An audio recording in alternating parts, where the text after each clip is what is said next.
So I've done a bit of a weird build on my mini driver. I've done a few extra things to try and stop the ball going left, because I do just tend to sneak into the left hand side, but I've got the weight in the toe of the club because we get more mass on this end of the golf club. In theory, it's supposed to have more weight here so it opens the face more. I disagree with that, but I have sometimes seen something that kind of replicates that theory. And if that center of mass is moved over because of the weight in the back of the head, we've got a bigger area that creates fade and a smaller area that creates draw, because when you hit the ball off the toe, we get more draw spin because of gear effect.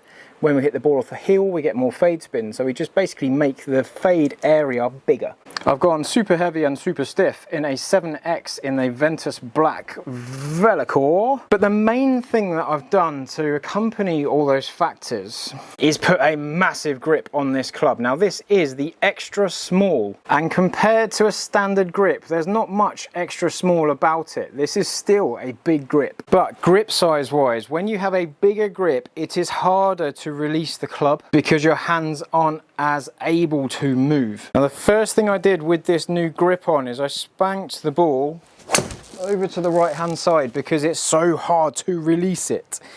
It's so hard to get that club moving back in. But after a few, I got thinking about the sternum and the speed idea that I've been running with in my coaching videos. And I go, okay, yes, it's a bigger grip. But if I kind of come back to basics and go, yep, bigger grip, fine. But I want my chest here, I want my sternum here, and I want my speed before the golf ball.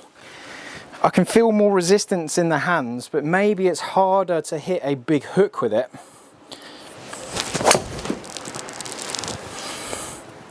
That's a good example, isn't it? I could literally feel myself get through there, try and make noise, and I couldn't quite get it over. So the ball has gone out to the right. Again, good example though. Because this grip is bigger, I can almost like release maximum amounts, make as much noise as I can, and there's less chance of it overturning left. So I really try and make noise down there. Oh, it didn't pick that one up. Then I get my normal flight back.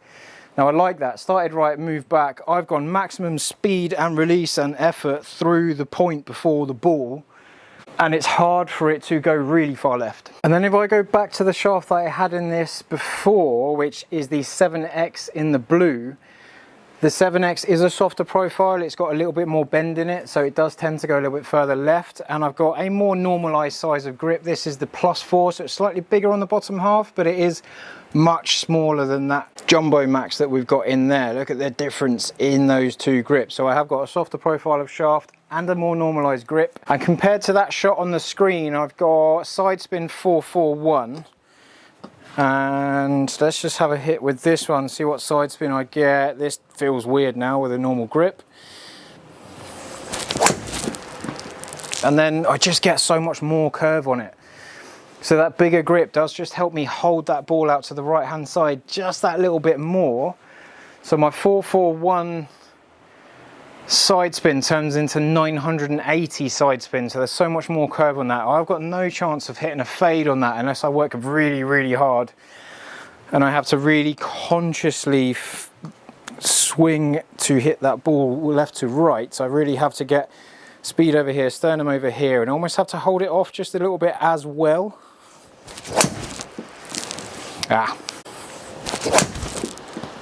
Yeah, I still can't get that fading.